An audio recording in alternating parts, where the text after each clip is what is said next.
क्या अब supreme court बदल देगा मोदी सरकार का फैसला?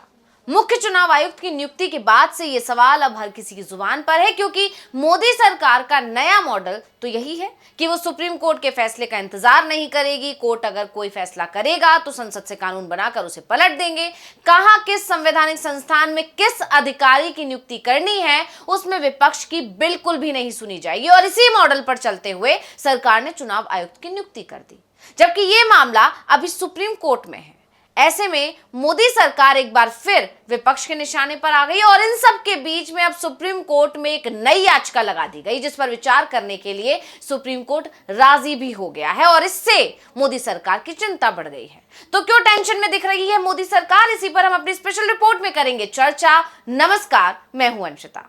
मुख्य चुनाव आयुक्त की नियुक्ति कर दी गई है और राजीव कुमार की जगह अब ज्ञानेश कुमार मुख्य चुनाव आयुक्त होंगे। लेकिन जिस तरह से सरकार की तरफ से इस नियुक्ति को लेकर जल्दबाजी की गई है, उससे सरकार अब सवालों में घिर गई है।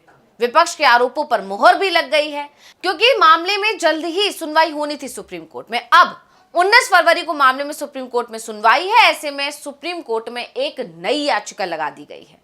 एडवोकेट प्रशांत भूषण ने सुप्रीम कोर्ट के सामने मुख्य चुनाव आयुक्त और चुनाव आयुक्त अधिनियम 2023 की संवैधानिकता को चुनौती देने वाली याचिकाओं पर सुनवाई को प्राथमिकता देने की मांग की। यानी प्रशांत भूषण की तरफ से कहा गया है कि इस मामले को जल्द से जल्द सुना जाए, क्योंकि ये मामला बेहद गंभीर है। दरअसल ये मामला कोर्ट में सुनवाई के लिए 46वें नंबर पर लिस्टेड है, लेकिन अब इसे सबसे पहले सुनने की मांग हो रही है। प्रशांत भूषण ने ज्ञानेश कुमार की नियुक्ति को लेकर मोदी सरकार पर निशाना भी साधा। उन्होंने कहा कि इस नए अधिनियम, जिसे हमने कोर्ट में चुनौती दी है, इस पर भरोसा करके चुनाव आयुक्तों की नियुक्ति करके सरकार संवैधानिक पीठ के फैसले का न सिर्फ उल्लंघन कर रही है, बल्कि मजाक भी उड़ा रही है। यानी कोर्ट में तमाम तरह की दलीलें दी गई और इसके बाद कोर्ट में जो याचिका है उसको लेकर कोर्ट की तरफ से कहा गया है कि इस पर विचार किया जाएगा। लेकिन इसके साथ ही कोर्ट ने ये भी साफ कर दिया कि पहले कोर्ट ये देखेगी कि इससे ज्यादा जरूरी कोई दूसरे मामले तो नहीं है। यानी जो ज्यादा जरूरी मामले होंगे उनको पहले सुना जाएगा और उसके बाद इस मामले की सुनवाई की जाएगी। लेकिन इससे एक बात तय है कि कोर्ट के निगरानी में ये मामला ला दिया गया है और अब कोर्ट इस पर नजर बनाए हुए है। और इसी बात ने मोदी सरकार की टेंशन को बढ़ा दिया है, क्योंकि जब ये मामला कोर्ट में पहुंचेगा और इस पर जब सुनवाई होगी और जब पहले ही सुप्रीम कोर्ट का जो रुख है वो इस मामले को लेकर तल्ख रहा है, ऐसे में जब सुनवाई से पहले ही जल्दबाजी में सरकार ने ये फैसला लिया, ऐसे में सुप्रीम कोर्ट की नाराजगी और ज्यादा बढ़ सकती है। इसीलिए अब सभी की निगाहें सुप्रीम कोर्ट पर टिक गई हैं कि कोर्ट इस मामले में अब क्या एक्शन लेता है, क्या फैसला पलट दिया जाएगा।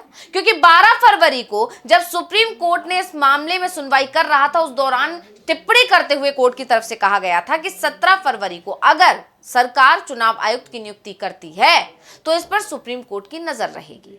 इसलिए अब जब मामले की सुनवाई होने वाली है तो ऐसे में क्या सुप्रीम कोर्ट कोई सख्त एक्शन लेगा, क्योंकि विपक्ष लगातार इस नियुक्ति पर आपत्ति दर्ज कर रहा है। कांग्रेस का तो ये भी कहना है कि राहुल गांधी बैठक में पहुंचे लेकिन उनकी राय ही नहीं ली गई, इसलिए वो बैठक से वापस लौट आए। और इसके बाद राहुल गांधी ने एक ट्वीट भी किया है और इस नियुक्ति पर अपनी आपत्ति दर्ज की है। तो पहले आपको बताते हैं कि उन्होंने ट्वीट में क्या लिखा है। राहुल गांधी ने अपने ट्वीट में लिखा कि अगले चुनाव आयुक्त का चयन करने वाली समिति की बैठक के दौरान मैंने प्रधानमंत्री और गृह मंत्री को एक असहमति पत्र प्रस्तुत किया, जिसमें कहा गया था कि कार्यकारी हस्तक्षेप से मुक्त एक स्वतंत्र चुनाव आयोग का सबसे बुनियादी पहलू चुनाव आयुक्त और मुख्य चुनाव आयुक्त को चुनने की प्रक्रिया है।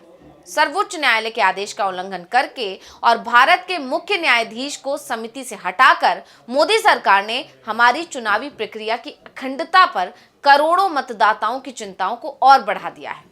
विपक्ष के नेता के रूप में ये मेरा कर्तव्य है कि मैं बाबा साहेब आम्बेडकर और हमारे राष्ट्र के संस्थापक नेताओं के आदर्शों को कायम रखूं और सरकार को जवाबदेह ठहराऊं। प्रधानमंत्री और गृह मंत्री द्वारा नए मुख्य चुनाव आयुक्त का चयन करने का आधी रात को निर्णय लेना अपमानजनक और अशिष्टतापूर्ण है, जबकि समिति की संरचना और प्रक्रिया को सर्वोच्च न्यायालय में चुनौती दी जा रही है और इस पर 48 घंटे से भी कम समय में सुनवाई होनी है। यानी राहुल गांधी ने इस नियुक्ति पर आपत्ति जताई है, साथ ही ये भी कहा है कि जब इस मामले में जल्दी ही सुनवाई होने वाली थी तो आखिर सरकार को इतनी जल्दबाजी क्या थी कि 48 घंटे भी उनसे इंतजार नहीं किया गया कि सुप्रीम कोर्ट इस मामले पर क्या सुनवाई करेगा या सुप्रीम कोर्ट की तरफ से क्या फैसला लिया जाएगा, क्या एक्शन लिया जाएगा, क्या निर्देश दिए जाएंगे, क्या आदेश दिए जाएंगे। इस सबसे पहले ही मोदी सरकार ने अपना फैसला ले लिया। ऐसे में जब पहले ही राहुल गांधी की तरफ से लगातार इस पर आपत्ति जताई जा रही थी, राहुल गांधी लगातार ये बात दोहरा रहे थे कि वो इस बैठक में जाकर करेंगे क्या, जबकि उनकी सुनवाई होने वाली है ही नहीं। जो बहुमत है वो सरकार के पक्ष में है। ऐसे में मोदी सरकार जिसे चाहेगी, चुनाव आयुक्त का नाम फाइनल हो जाएगा और बस बता दिया जाएगा, और वैसा ही हुआ भी। राहुल गांधी ने अपने ट्वीट में इस बात का जिक्र किया है कि पहले ही नाम तय हो गया था, बस राहुल पहुंचे तो उन्हें नाम बता दिया गया। इस पर राहुल गांधी ने आपत्ति जताई है और उसी के बारे में उन्होंने जिक्र भी किया है। और ये पहली बार नहीं है, बल्कि विपक्ष के नेता राहुल गांधी लगातार इस तरह के आरोप लगाते रहे। उनका आरोप है कि सरकार संवैधानिक संस्थानों पर बीजेपी और आरएसएस के लोग कब्जा कर रहे हैं, देश में लोकतंत्र को दबाया जा रहा है और इस काम में सबसे अहम भूमिका देश का चुनाव आयोग निभा रहा है। आयोग स्वतंत्र नहीं है, वो बीजेपी के दबाव में काम कर रहा है। चुनाव आयोग की जिम्मेदारी है लोकतंत्र की रक्षा करने की, लेकिन इस समय तो उसका एक ही काम दिखाई दे रहा है कि किस तरह से बीजेपी को चुनाव जितवाया जाए। राहुल गांधी ने सरकार से सीईसी की नियुक्ति को तब तक स्थगित करने के लिए कहा जब तक कि सुप्रीम कोर्ट नई नियुक्ति प्रक्रिया को चुनौती देने वाली याचिकाओं पर फैसला नहीं कर लेता। और इसी को लेकर अब मोदी सरकार बुरी तरह घिर गई है। और जिस तरह से राहुल गांधी ने इस मुद्दे को उठाया है कि सरकार ने 48 घंटे का भी इंतजार नहीं किया, अब ये तय माना जा रहा है कि जब सुप्रीम कोर्ट में मामले की सुनवाई होगी तब याचिकाकर्ताओं की तरफ से ये बात भी सुप्रीम कोर्ट के सामने रखी जाएगी कि आखिर ऐसी क्या जल्दी थी सरकार को जो सुप्रीम कोर्ट में सुनवाई होने से पहले ही इस पर फैसला ले लिया और नए चुनाव आयुक्त के नाम की घोषणा कर दी गई। और हो सकता है कि सुप्रीम कोर्ट इस मामले को लेकर नाराजगी जाहिर कर सकता है। तो अब आइए जानते हैं कि आखिर सुप्रीम कोर्ट में क्या मामला लंबित है। तो 2 मार्च 2023 को सुप्रीम कोर्ट ने चुनाव आयुक्तों के सिलेक्शन पैनल को लेकर एक बड़ा फैसला सुनाया था। इससे पहले चुनाव आयुक्तों की नियुक्ति केंद्र सरकार करती थी और जब चाहे चुनाव आयुक्त और मुख्य चुनाव आयुक्त की नियुक्ति कर देती थी। लेकिन सुप्रीम कोर्ट में यह मामला पहुंचा और उसकी संवैधानिक बेंच की तरफ से जो सिलेक्शन पैनल बनाया गया था उसमें सीजीआई को शामिल करना जरूरी कर दिया था। 3 सदस्यीय इस पैनल में पीएम और विपक्ष के नेता को भी जगह दी गई थी, यानी 3 लोग थे जिसमें से पीएम, विपक्ष के नेता और सीजीआई थी।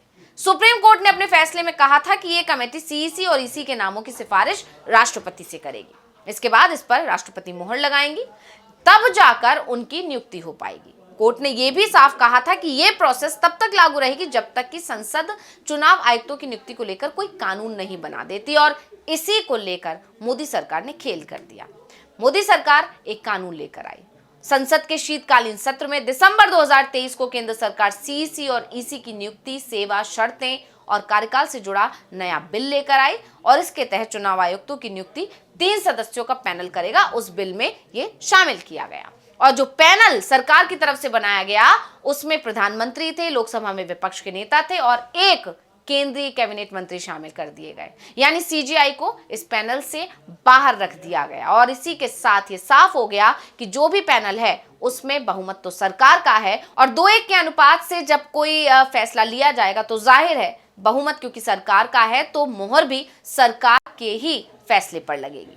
तो 2023 को जो ये बिल दोनों सदनों में पास हो गया, नए कानून पर विपक्ष ने आपत्ति दर्ज कराई थी। इस कानून पर विपक्षी दलों का कहना था कि सरकार सुप्रीम कोर्ट की संविधान पीठ के आदेश के खिलाफ बिल लाकर उसे कमजोर कर रही है। कांग्रेस की कार्यकर्ताएं जया ठाकुर, उन्होंने सुप्रीम कोर्ट में याचिका दायर की थी। याचिका में कहा गया कि कानून की धारा 7 और 8 स्वतंत्र और निष्पक्ष चुनाव के सिद्धांत का उल्लंघन करती है क्योंकि इससे चुनाव आयुक्तों की जो नियुक्ति है उसके लिए इंडिपेंडेंट मैकेनिज्म नहीं मिलता है। इस विवाद के बीच केंद्र ने मार्च 2024 में ज्ञानेश कुमार और सुखबीर सिंह संधू को इलेक्शन कमिश्नर नियुक्त किया था और इसी के बाद और अब ये मामला जब सुप्रीम कोर्ट पहुंचा तो अब जाकर 19 फरवरी को एक बार फिर मामले में सुनवाई होनी और जैसा कि सुप्रीम कोर्ट ने कहा था कि वो जो सरकार की तरफ से फैसला लिया जाएगा यानी जिसे चुनाव आयुक्त बनाया जाएगा, जिससे मुख्य चुनाव आयुक्त बनाया जाएगा, इस पूरे सरकार के फैसले पर सुप्रीम कोर्ट की नजर रहेगी। ऐसे में देखना होगा कि जब 19 फरवरी को मामले में सुनवाई होगी तो फिर सुप्रीम कोर्ट क्या एक्शन लेता है। तो रिपोर्ट आपको कैसी लगी हमें कमेंट करके अपनी राय जरूर दीजिएगा। इसी के साथ मुझे दीजिए इजाजत, देखते रहिए डीवी लाइव। नमस्कार।